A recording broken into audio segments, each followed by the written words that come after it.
திமுகவை வீட்டிற்கு அனுப்ப மக்கள் தயாராகிவிட்டதாக மதுரை மத்திய தொகுதி தவேக வேட்பாளர் மதார் ஃபத்ருதீன் என்ற முஸ்தபா கூறியுள்ளார். மதுரை மத்திய தொகுதியின் தமிழக வெற்றிக் கழகத்தின் வேட்பாளர் மதார் ஃபத்ருதீன் என்ற முஸ்தபா தீவிர வாக்கு சேகரிப்பில் ஈடுபட்டு வருகிறார். அதன் ஒரு பகுதியாக ஆண்டாள்புரம் பகுதியில் பிரச்சாரம் மேற்கொண்ட அவருக்கு தவேகவினர் உற்சாக வரவேற்பளித்தனர். அப்போது பெண் குழந்தை ஒன்றிற்கு ஐரா என பெயர் சூட்டினார். இதனைத் தொடர்ந்து செய்தியாளர்களை சந்தித்த அவர் மதுரை மத்திய தொகுதியில் பெரும்பாலான இடங்களில் சாலைகளில் சாக்கடை நீரும் குப்பைகளும் தேங்கி கிடக்கிறது. நாங்கள் சென்று குறைகளை தெரிவித்தவுடன் அதன் பின் வந்து அதை சுத்தம் செய்கிறார்கள் என்றார்.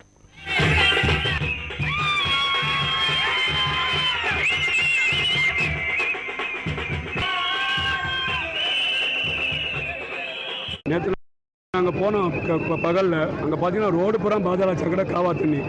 நாங்கள் போகிறதுக்கே சரி தராங்கன்னு சொன்னால் மக்கள் பார்த்தீங்கன்னா எங்களை ஆட்சியில் கொண்டு வரதுக்கு துணிஞ்சிட்டாங்க. எங்கள் ஆட்சி வந்தால் மதுரை இருக்கிற குப்பை புறம் காலி ஆயிரும்னு முடிவு பண்ணிட்டாங்க. நான் பார்க்குறேன். ஏன்னா தொடர்ச்சியாக இங்கே இருக்கக்கூடிய ஆண்டு கொண்டிருக்க அரசாங்கத்துக்கு பயம். இவங்க போயிட்டாங்க, மக்கள் வாக்களிங்க துணிஞ்சிட்டாங்க. ஏன்னா ஒன்றுமே வேலை செய்யலை. மதுரையில் பாதாள சாக்கடை திக்கிறோம் ஜீரோ.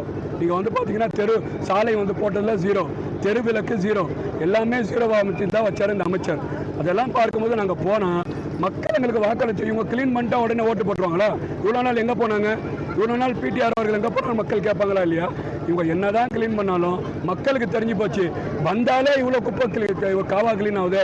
ஆட்சிக்கு வந்தால் மதுரை இருக்கக்கூடிய குப்பை கூலம் எல்லாம் சுத்தமாகனு முடிவு பண்ணிட்டாங்க.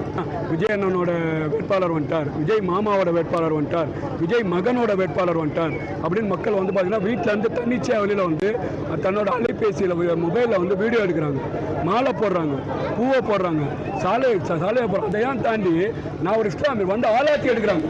ஆளாத்தி எடுத்து பெண்கள் வரவேற்கிறாங்க. இதெல்லாம் பார்க்கும்போது கண்டிப்பாக மக்கள் மாற்றத்தை நோக்கி முடிவு பண்ணிட்டாங்க.